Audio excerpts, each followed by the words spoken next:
Shalom, selamat pagi Bapak Ibu Saudara yang dikasihi Tuhan, dimanapun kita berada saat pagi hari ini. Mari sama-sama pagi hari ini kita hampiri tata kudusnya Tuhan. Kita bawa setiap pujian penyembahan kita dengan kerinduan dari hati kita. Dan saya percaya bahwa setiap kita adalah pribadi-pribadi yang selalu menyenangkan hati Tuhan melalui setiap pujian yang kita naikkan. Terima kasih Tuhan Yesus. Terima kasih Tuhan. Terima kasih Yesus. Syukur Tuhan. Terima kasih. Pagi hari ini Tuhan, tak pernah berhenti mulut kami memuji, menyembah Engkau. Bahkan tidak pernah berhenti hati kami selalu kagum atas setiap perbuatan-Mu Tuhan. Setiap hari Tuhan kami rindu bersekutu dengan Engkau. Kami rindu selalu dekat dengan Engkau ya Tuhan. Terima kasih Tuhan Yesus. Terima kasih Yesus.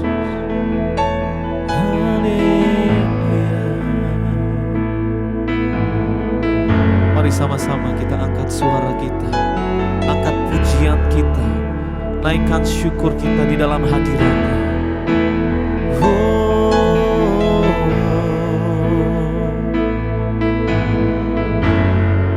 Yesus,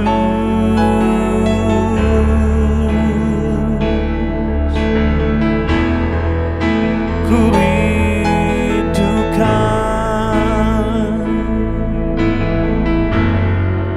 selalu dekat denganmu.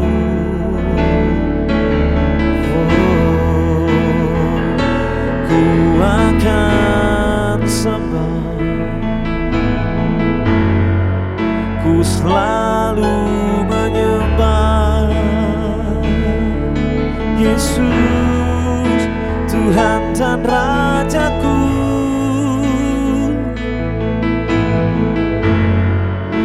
Di dalam hidupku Tuhan, oh selamanya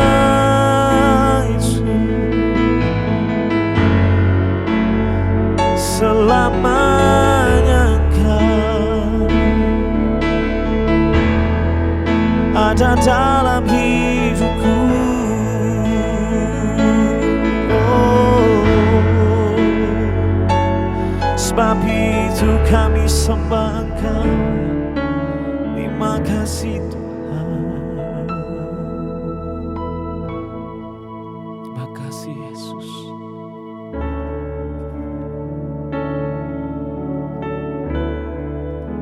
Inilah kerinduan kami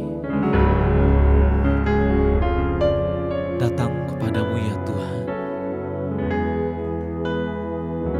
Tanda penyerahan hidup kami di dalam tangan kuat kuasa-Mu Tuhan.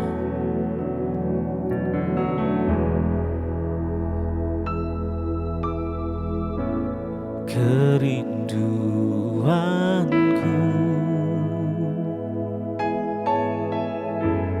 datang padamu,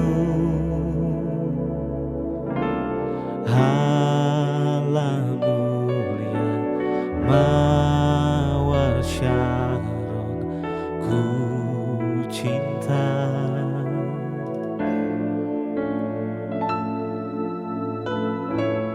Kaulah Rajaku dan sahabatku, terindah, termanis Engkau bagiku.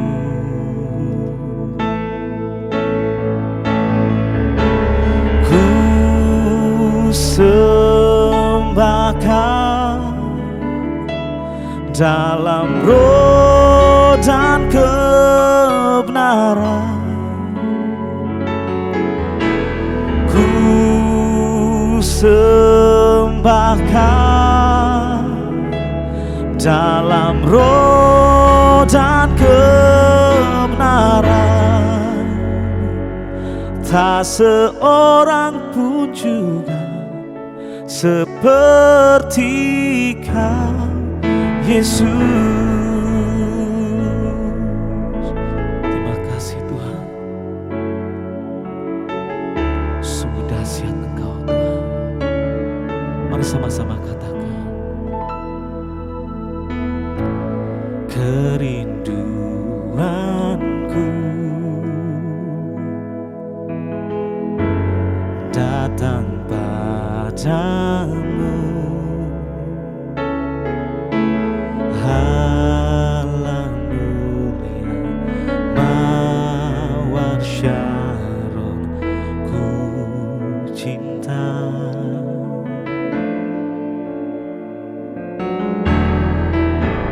Kaulah Rajaku dan sahabatku, terindah, termanis Engkau bagiku.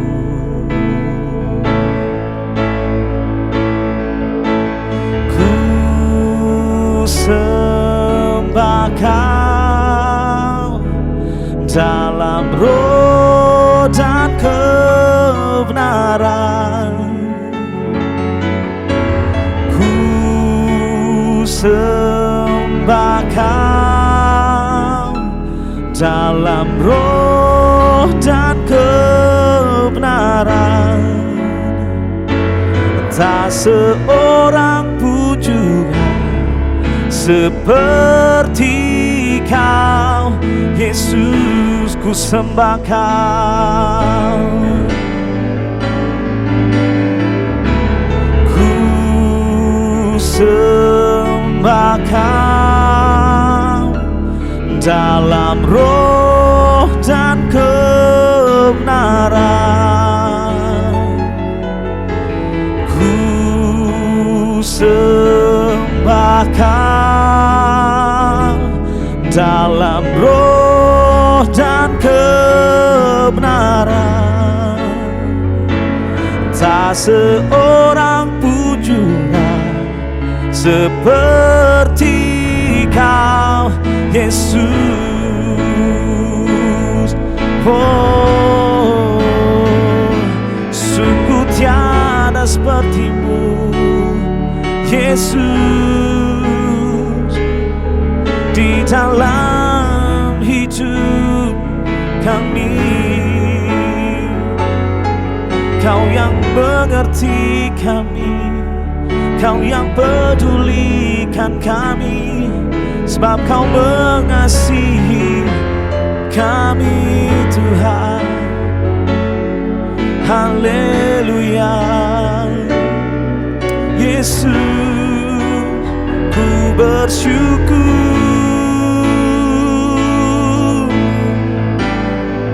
sungguh kami bersyukur,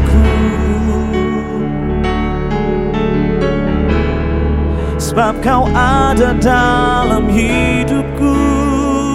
Oh, terima kasih Tuhan, terima kasih Yesus. Engkau sangat baik. Haleluya. Terima kasih Tuhan. Yes, Jesus. Terima kasih Yesus.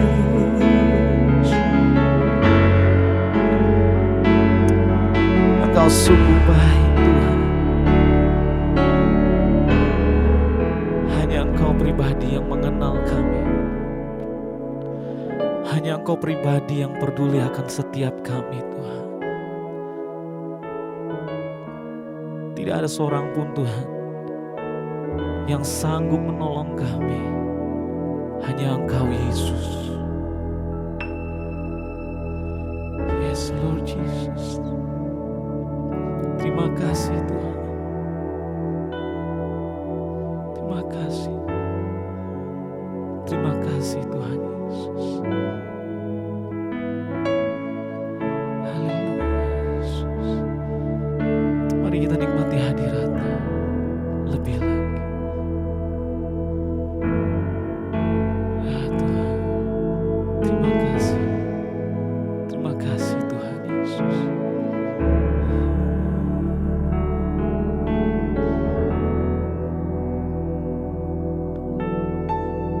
Terima kasih Tuhan, Engkau baik.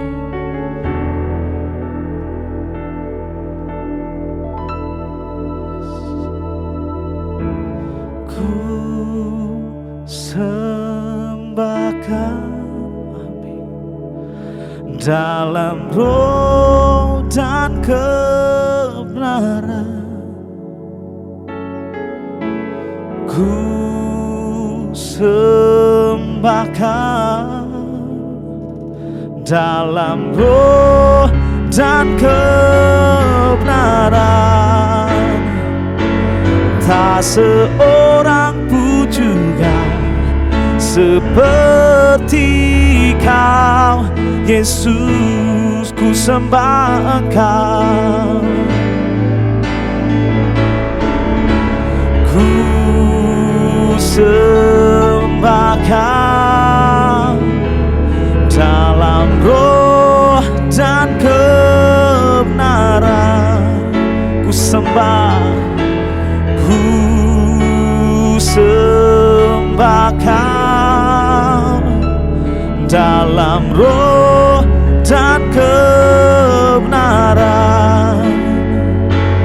Tak seorang pun juga seperti Kau, Yesus. Tak seorang pun, tak seorang pun juga seperti Kau, Yesus.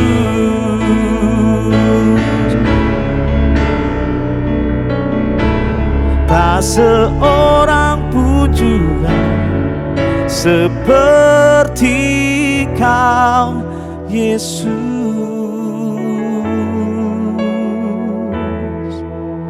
Terima kasih Tuhan Yesus. Tiada yang seperti Engkau, dan hanya Engkau satu-satunya kekuatan kami. Haleluya. Amin.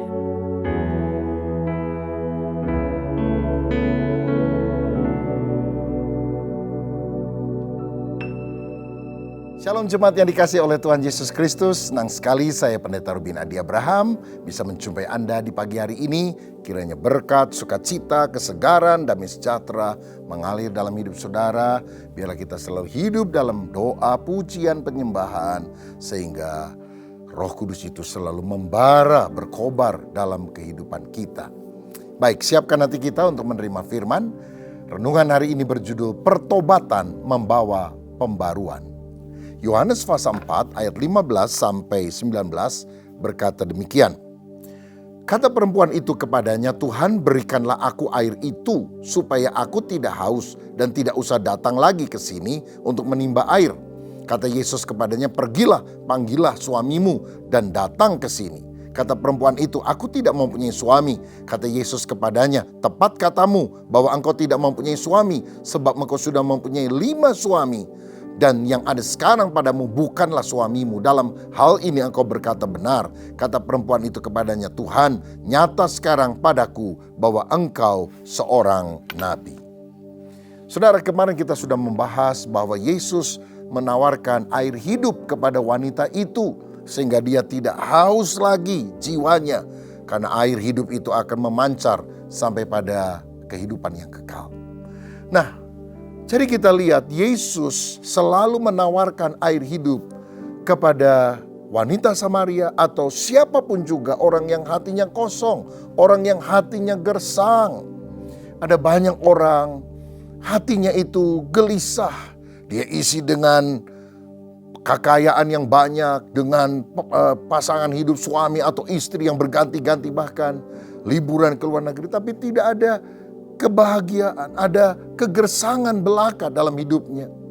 Dan Yesus ingin mengisi kehidupan sedemikian.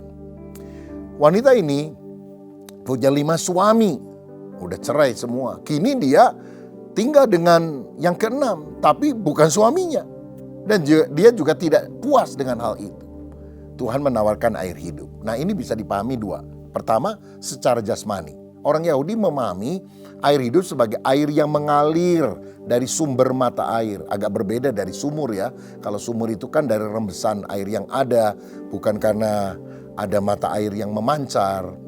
Nah, Tuhan mau berkata, ada air yang lebih bagus secara jasmani, yaitu air yang mengalir. Nah, itu pemahaman pertama, jasmania. Tapi yang Tuhan bicara sebetulnya pemahaman kedua, air secara rohani, yaitu kepuasan hati yang hanya bisa dipenuhkan di dalam Kristus. Nah, saudara, bagi wanita ini, dia sebetulnya punya kebutuhan baik jasmani maupun rohani. Dia perlu air untuk minum, tapi dia juga perlu kebutuhan rohani, sesuatu yang bisa memuaskan dahaga jiwanya. Saudara, saya mau katakan, engkau juga tidak boleh bekerja hanya untuk makan dan minum, untuk kepuasan di dunia ini, karena jiwa saudara akan gelisah. Kita beda dengan binatang karena kita ciptaan Allah yang tertinggi. Kalau anjing, kucing, makan minum puas dia. Manusia harus menemukan makna dalam kehidupan. Mengapa aku ada? Untuk apa aku diciptakan di dunia ini? Dan kemana aku akan pergi? Tanpa jawaban-jawaban yang sungguh pas dalam hati kita, kita akan selalu gelisah. Dan percayalah kepada Yesus, beribadahlah kepada Dia. Karena untuk perkara rohani, saudara hanya bisa dipuaskan jiwanya, bukan dengan makan dan minum, tapi karena Yesus masuk di dalam hatimu. Saudara, kalau ada yang gelisah dan kau tidak tahu mengapa engkau gelisah, rasanya makan cukup, uang ada, rumah ada, tapi hati saya kok gelisah. Datanglah kepada Yesus. Hanya Yesus yang bisa mengatasi semuanya. Alkitab berkata, Allah lebih besar dari hati kita. Saudara tahu, hati kita sekepalan tinju saja besarnya, sebesar bakpao lah istilahnya. Tapi keinginannya lebih besar dari seluruh dunia, gak puas-puas. Tapi Alkitab bilang, Allah lebih besar dari hati kita. Artinya kalau Allah diizinkan masuk dalam hatimu, kerinduanmu yang terdalam akan terpenuhi. Nah, selanjutnya kita lihat bahwa Yesus itu mau mengubah hidup orang menjadi baru. Wanita yang moralnya rendah ini mau diubah menjadi seorang pemberita Injil yang hidupnya diperbarui oleh Yesus. Tapi dia harus terbuka dulu, tidak boleh sembunyi-sembunyi, karena Yesus kan Maha Tahu. Yesus bilang, panggil suamimu. Dan wanita ini jawab singkat, aku tidak mempunyai suami. Kalau saudara perhatikan ya, sebelum dan setelah pembicaraan ini, wanita ini banyak ngomongnya saudara. Kalimatnya panjang-panjang. Tapi waktu ditanya, panggil suamimu, ditanya tentang kehidupan pribadinya, dia langsung bungkem, cuma ngomong singkat, aku tidak punya suami. Sebetulnya benar juga sih, dia tidak punya suami, karena dia sekarang kan tinggal dengan suami orang. Dan yang kelima kan udah cerai semuanya. Tapi ini setengah kebenaran, saudara sekalian. Ya, dia tidak sungguh-sungguh terbuka, aku tidak punya suami. Setengah kebenaran, dia mau mencoba menutupi. Tapi Tuhan membongkarnya. Tepat katamu, kamu sudah 5 kali bersuami, dan sekarang yang ada padamu bukan suamimu. Gini loh saudara, daripada kita tutup-tutupan, pakai akal bulu segala macam, terbuka saja di hadapan Tuhan, mengakui dosa. Coram Deo, di hadapan Allah yang Maha Tahu, di depan mata Yesus, kubuka hatiku. Karena Yesus kalau menegur dosa, supaya orangnya bertobat. Sebab tanpa kesadaran akan dosa dan hukuman, orang merasa tidak membutuhkan Yesus dan keselamatan. Yesus bukan hanya pribadi yang menunjukkan kesalahan, menghakimi, tetapi dia juga menawarkan perbaikan, perubahan, kebenaran. Oh, inilah hal yang luar biasa yang ada dalam Kristus. Kalau engkau bingung, saya ini laki atau perempuan ya, dan engkau melakukan tindakan-tindakan yang bertentangan dengan firman Tuhan, engkau berdosa, Tuhan tidak hanya ingin menunjukkan kesalahan, memulihkan engkau menjadi orang yang seperti kodrat ketika Tuhan menciptakan saudara. Itulah Tuhan yang luar biasa. Dia bukan cuma bilang 2 tambah 2, 3, salah. Bodoh kamu. Enggak begitu saudara. 2 tambah 2, 3, salah nak. Bukan 3, 4. Dia akan tunjukkan yang benar. Ayo, hapus yang salah, ganti dengan yang benar. Itu yang Tuhan lakukan. Karena itu percaya kepadanya. Kalau kita rasa diri benar, wah celaka kita. Orang yang merasa diri benar, karena dia suka bandingkan sama orang lain. Oh, saya lebih baik dari dia. Saya cuma nyopet, dia garong, dia rampok. Waduh, saudara, pada nyopet aja dosa itu ya. Saya mau bilang orang yang merasa diri benar akan berubah kalau dia sungguh-sungguh ketemu Yesus. Seperti Yesaya dalam Yesaya 6 ketika dia melihat dalam penglihatannya Tuhan duduk di atas tahta yang tinggi menjulang. Lalu para serafim, para serafim, malaikat yang bersayap, yang menyala-nyala itu mulai menyanyikan kudus-kuduslah Tuhan. Langsung Yesaya telungkup, dia bilang celaka aku binasa, aku najis bibir dan aku tinggal di tengah bangsa yang najis bibir. Namun mataku telah melihat Tuhan serwa sekalian Allah. Mestinya mati orang yang lihat Tuhan, apalagi dirinya adalah orang berdosa. Tapi Tuhan menyucikan hidupnya. Ada bara api dikenakan kepada mulutnya. Dan malaikat itu berkata, dosamu telah diampuni. Saya ingat satu kali ada 3 orang kulit hitam di Afrika selalu berantem untuk memperebutkan nominasi siapa orang hitam yang paling putih, saudara. Yang pertama bilang, saya paling putih karena jarang keluar rumah. Yang kedua bilang, oh saya lebih putih karena saya tiap hari pakai bedak. Yang ketiga, dia bilang, saya lebih putih karena saya sering mandi air susu sapi. 3 orang kulit hitam bertengkar tentang siapa yang paling putih. Sampai satu kali ketiga-tiganya berada di pantai Afrika dan hari itu mendaratlah sebuah kapal dan orang-orang dari Eropa turun dari kapal itu. Dan ketika mereka melihat orang kulit putih dari Eropa, kagetlah mereka. Dan mereka langsung bicara 3-tiganya. Oh, betapa hitamnya aku. Kita merasa diri paling benar. Sampai Tuhan menyatakan kekudusannya. Dan kita tersungkur bertobat. Minta ampun kepada Tuhan. Di depan mata Tuhan, semuanya telanjang dan terbuka. Seperti Petrus. Yang ketika Yesus naik perahunya. Dan kemudian Yesus berkata, tebarkan jalamu. Dan dia menangkap ikan dalam jumlah sangat besar. Langsung dia tahu, ini Tuhan, ini bukan manusia biasa. Langsung dia tunduk, dia bilang, Tuhan pergilah daripadaku. Karena aku orang berdosa. Dia bukan mengusir Yesus. Dia merasa tidak layak dekat-dekat dengan Yesus. Tapi Yesus mau mengampuni dia. Mengubah dari penjala ikan menjadi penjala manusia. Wanita ini kemudian berkata, engkau adalah seorang nabi. Saudara, ada tingkatan pengenalan yang naik akan Yesus. Di ayat 9 dia bilang, Yesus seorang Yahudi. Tapi ayat 19 berkata, engkau adalah seorang nabi. Seorang yang menyampaikan firman. Dan ini merupakan peningkatan yang harus kita pahami. Saudara-saudara, kita harus tahu bahwa Tuhan menyampaikan firman. Dia tahu keadaan kita. Saudara pernah dengar gak orang yang pertama ke gereja? Dan kemudian setelah dia bertobat dia bilang, saya heran itu pendeta lagi khotbah. Kok dia menelanjangi saya? Dia cerita apa yang terjadi dalam hidup saya. Tangannya itu loh waktu khotbah nunjuk-nunjuk. Bertobat kamu, engkau mengalami kegelisahan hati. Keluargamu hancur karena ulahmu sendiri. Siapa yang kasih tahu ya? Loh gak ada yang kasih tahu. Roh Kudus yang kasih tahu. Saudara, seperti saudara rasa ada nyeri pada dadamu, lalu dengan foto ronsen, X-ray, engkau dilihat, wah ada bercak-bercak. Ini penyakit ini bahaya. Tetapi dokter bukan hanya bisa mendiagnosa, dia juga bisa memberikan terapi untuk menyembuhkan. Yesus bukan hanya menunjukkan kesalahan wanita ini, dia mau menyembuhkan. Penyakit apa yang sangat bahaya? Penyakit dosa. Itu yang menyebabkan kita mati. Kenapa orang mengalami DOSA, dosa? Karena AIDS, AIDS, akibat intim dengan setan, maka orang berdosa. Tetapi kalau kita datang kepada Yesus, Yesus bukan cuma manusia biasa, orang Yahudi. Dia bukan cuma nabi, Karena ayat 25 sampai 26 kita lihat bahwa ternyata Yesus itu adalah Mesias atau Kristus. Ayat 42 berkata, Yesus juru selamat dunia.